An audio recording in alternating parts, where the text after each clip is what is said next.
Happy Lunar New Year.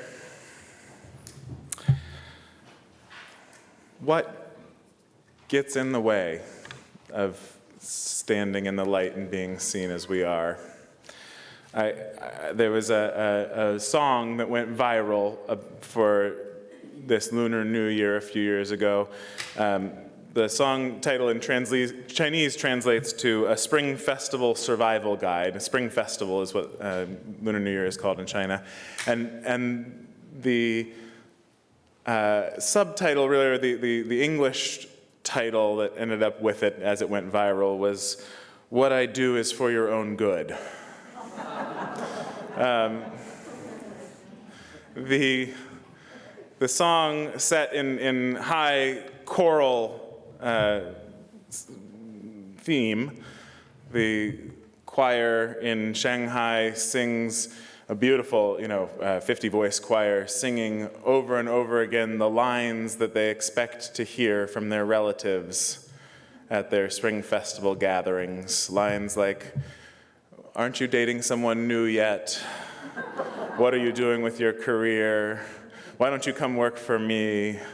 I think you need to lose a few pounds." And again, "What I do is for your own good."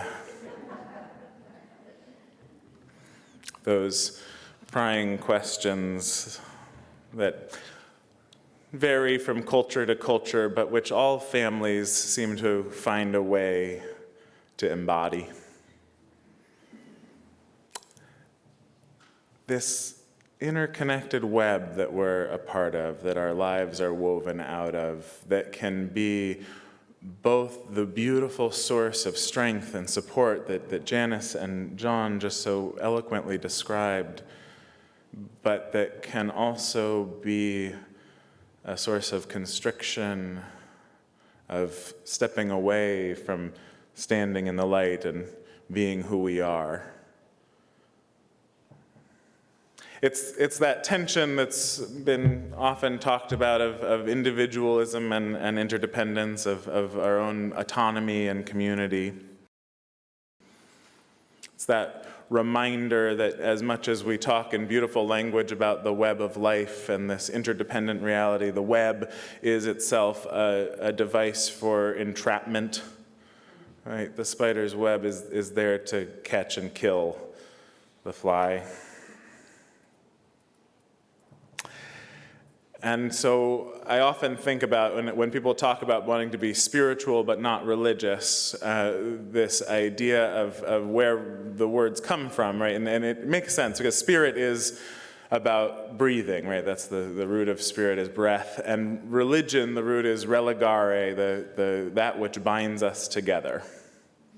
And yeah, it does sound just a lot better to be free and breathing than religious and entangled. It's the same root as ligaments, things that hold us. And yet, of course, we know that there are times in our lives when we need to be held, when we cannot hold the thread of hope for ourselves, and we need that wider web to hold it for us.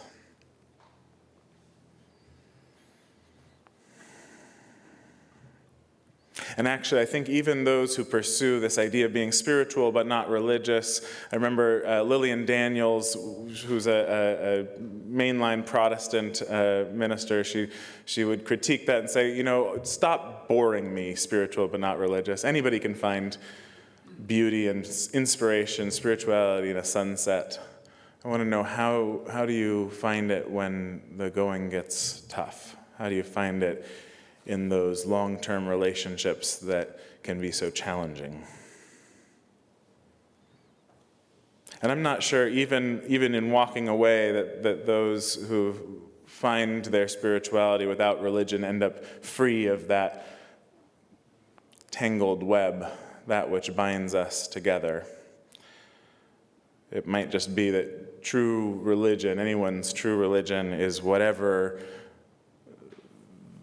the intimate structures of those webs that hold them in contact with others are. And that might be as unreligious, as irreligious as the economy that we've turned our lives over to. Our true religion might be the marketplace.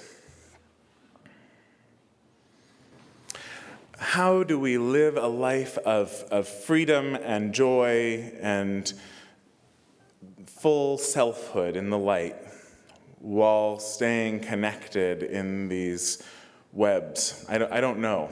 And it's the thinking about that my own thinking that I want to share a little bit about, and we'll be talking about for the next few weeks. I've been working on studying this guy named Ed Friedman, who was a rabbi and who was devoted to the study of family systems theory and applying it to understanding life in religious community. And he, in fact, believes that all of us, as a spiritual community, form a family system. That a family system is the best way to understand the pattern of relationships that happens within a congregation. And this way of thinking led him to some unorthodox approaches to the practice of ministry, of being clergy. He describes a bride-to-be coming to a minister with anxious dreams. She's been having dreams about other men, and she loves her fiancé very much. She really wants to get married to him, but so she comes to her minister to say, she's feeling depressed and anxious, and she doesn't know what to do. The husband's ex-wife is really apparently giving him a hard time about getting married to her, and they have a kid together, and her relationship with her own mom she's worried about.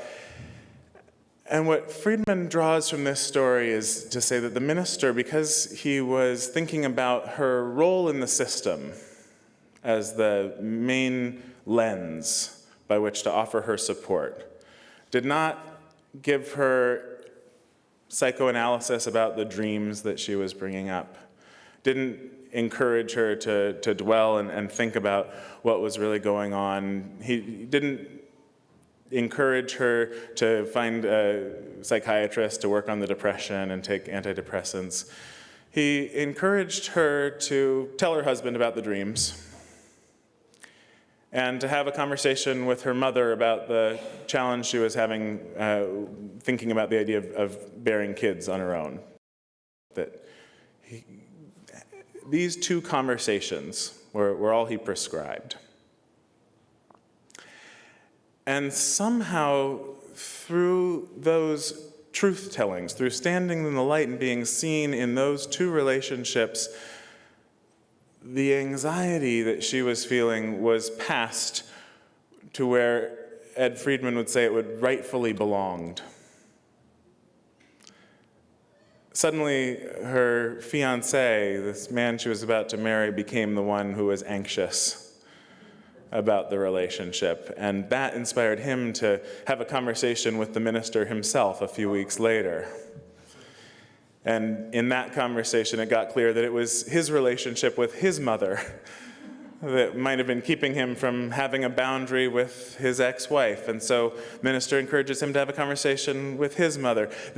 The patient that the minister treated was not the woman, but the family system. This is the idea of family systems. And there's a lot of dimensions to it, but one thing that he was fascinated by, Friedman, was triangles, thinking about relationship triangles. So we'll really dwell in that in a couple of weeks. But the idea generally is that any relationship, any dyad, is not stable. That in order to stabilize a relationship between two people, or even two entities, an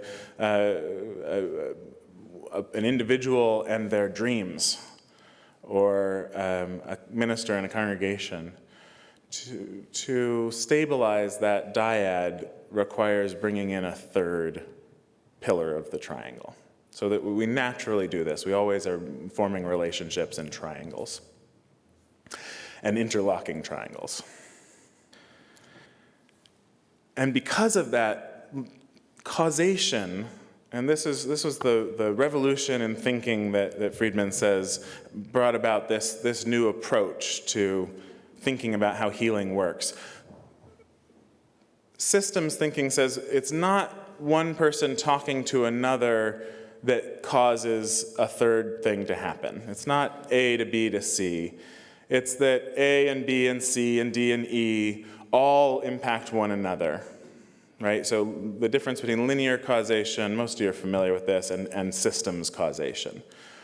And if we can plant ourselves in thinking about systems causation, we find that all of the ailments that we feel, all the depressions and anxieties, and Friedman would say maybe even some of the more purely physical, as we think of them, ailments, don't arise from pathologies within a single human organism, but are expressions of a pathology in a larger system.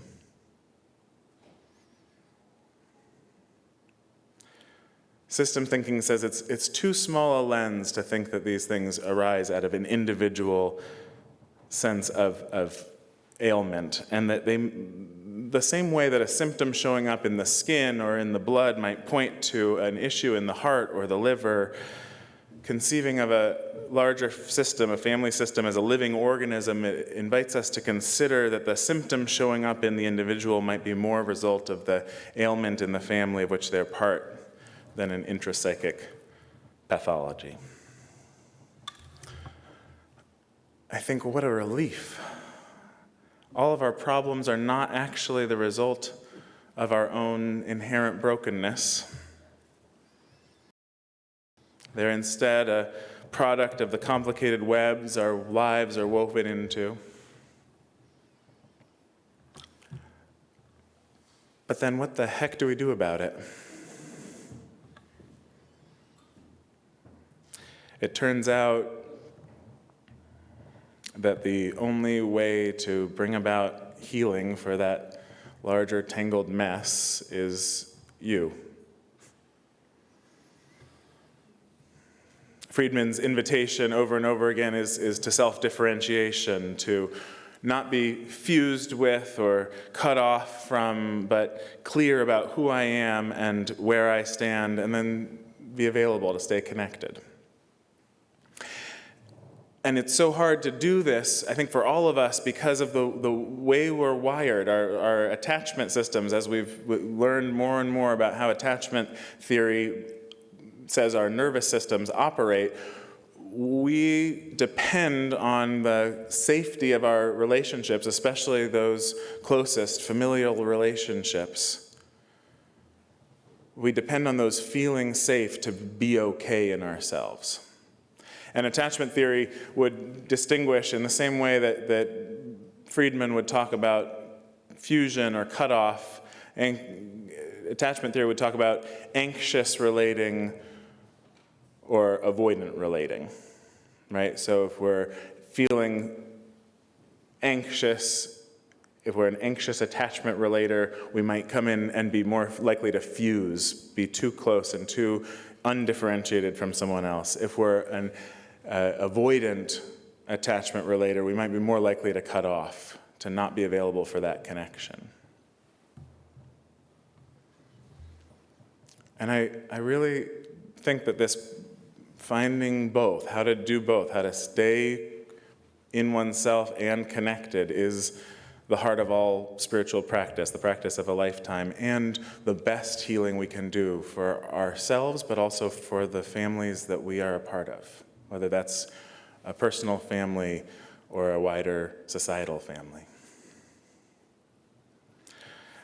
So Friedman would often teach in parables, and he has a whole book of Friedman's fables, but I want to share one that's probably the most famous with you. You may have heard it before. It's called The Bridge. So there was a man who had given much thought to what he wanted from life. He'd experienced many moods and trials. He'd experimented with different ways of living. He had his share of both success and failure, and at last he began to see clearly where he wanted to go. So diligently he searched for the right opportunity Sometimes he got close only to get pushed away. Often he applied all his strength and imagination only to find the path hopelessly blocked. And then at last it came. But the opportunity wouldn't wait. It would be made available only for a short time. And if it were seen that he wasn't committed, the opportunity would not come again. Eager to arrive, he started on his journey. And so hurrying along, he came upon a bridge that crossed the middle of the town. It had been built high above a river in order to protect it from the floods in spring, and he started to cross. And then he noticed someone coming from the opposite direction. And as they moved closer, it seemed as though the other was coming to greet him. He could see clearly, however, that he did not know this other, who was dressed similarly except for something around his waist. When they were within hailing distance, he could see that what the other had about his waist was a rope. It was wrapped around him many times, and probably, if extended, would reach a length of 30 feet. And the other, sure enough, began to uncurl the rope, and just as they were coming closer, the stranger said, "Pardon me, would you be so kind as to hold the end a moment?" Have you ever been asked to hold the end of a rope? Maybe so. Surprised by this politely phrased but curious request, he agreed without a thought, reached out and took it. "Thank you," said the other, who then added, "2 hands now. And remember, hold tight." Whereupon the other jumped off the bridge. Quickly, the free-falling body hurtled the distance of the rope's length, and from the bridge the man abruptly felt the pull. Instinctively, he held tight. He was almost dragged over to the side. He managed to brace himself, however, against the other edge. And after having caught his breath, he looked down at the other dangling close to oblivion. "And what are you trying to do?" he yelled. "Just hold tight," said the other. This is ridiculous, the man thought, and began trying to haul the other in, but he couldn't get the leverage. It was as though the weight of the other person and the length of the rope had been carefully calculated in advance so that together they could create a counterweight just beyond his strength to bring back the other to safety. You ever noticed something felt like it was almost calculated to be impossible? Just the thing you needed to do. "Why did you do this?" the man called out. "Remember," said the other, "if you let go, I'll be lost. But I can't pull you up. I'm your responsibility. I didn't ask for it. If you let go, I'm lost." So he began to look around for help, but there was no one. How long would he have to wait? Why did this have to happen to him just now, just as he was on the verge of true success? He examined the side, searching for a place to tie the rope, but the railing was unusually uniform, Friedman writes. There were no spaces between the boards. There was no way to get rid of this newfound burden, even temporarily. "What do you want?" he asked the other hanging below. "Just your help," the other answered. "How can I help? I cannot pull you in. There's no place to tie the rope, so I can go and find someone to help me help you." "I know, just hang on. That will be enough. Tie the rope around your waist. It'll be easier." Fearing that his arms couldn't hold much longer, he tied the rope around his waist. "Why did you do this?" he asked again. "Don't you see what you've done? What possible purpose could you have had in mind?" "Just remember," the other said, "my life is in your hands." And so now Friedman asks, what should he do? "If I let go, all my life I will know I let this other die. If I stay, I risk losing my momentum toward my own long sought-after salvation. Either way, this will haunt me forever." With ironic humor, he thought to die himself, instantly to jump off the bridge while still holding on. That would teach this fool. But he wanted to live, and to live life fully. What a choice I have to make. How shall I ever decide? So now, do you know this bridge? Have you found yourself handed a rope like this?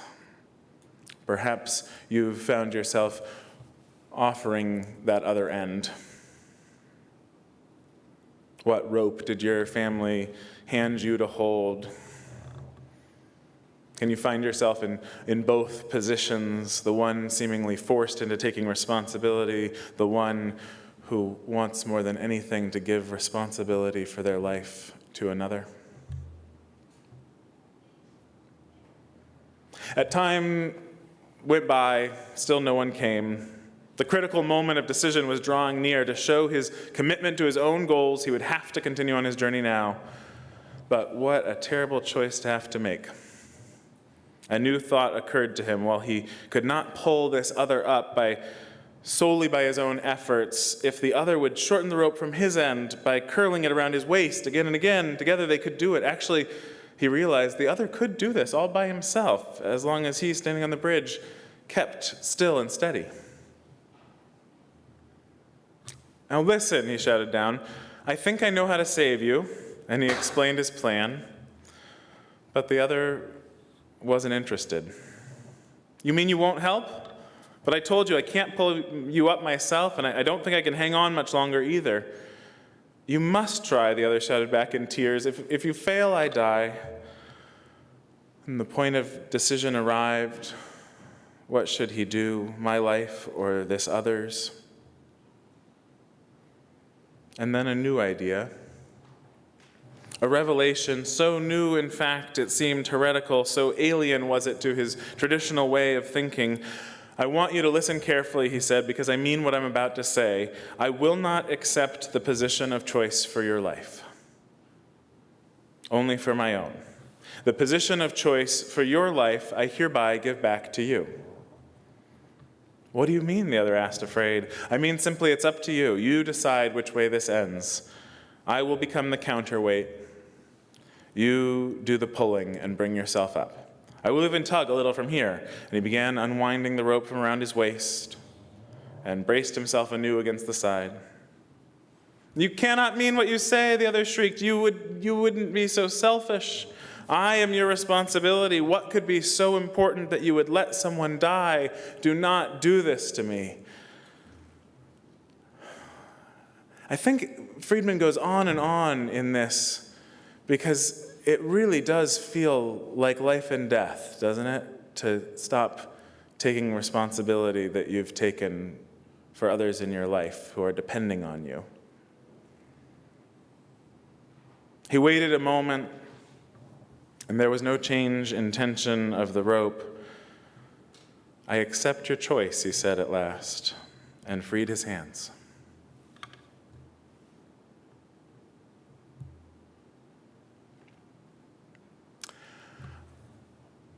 There is a troubling part of the story for me. It's too easy to let it line up with that myth of rugged individualism. That sense of seeing each of us as self-reliant individuals, that pull yourself up by your bootstraps culture. In our culture, it can feed the image of the person, that white, male, able-bodied person who just has all they need to chart their own course. But there is a more profound truth that Friedman's naming, the self-differentiation in this story. It's not about abandonment of relationship, but a clarity of responsibility. It's that enigmatic truth that we can help the most by stopping trying to help.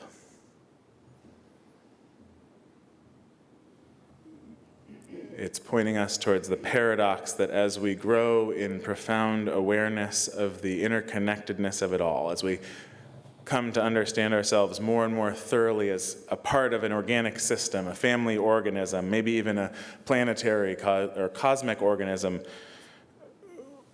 more as we understand our own lives to be woven out of relationship, our own needs and desires, our purposes and passions arising from that inescapable network of mutuality. That even as that becomes real and tangible to us, any possibility of healing and transformation in the whole comes from making our own choices. Comes from living the responsibility that, in the end, is the only responsibility we can take for our own lives. And when I hear that truth, there's a part of me, the part that's hanging off of the end of the bridge, that says, it's not fair. Just take care of me. And there's a part of me, the part that is ready to let go and walk the rest of the way across the bridge, that knows it is an ultimate liberation. A liberation for which we were all born, a liberation for which we all hunger. May it be so. And amen.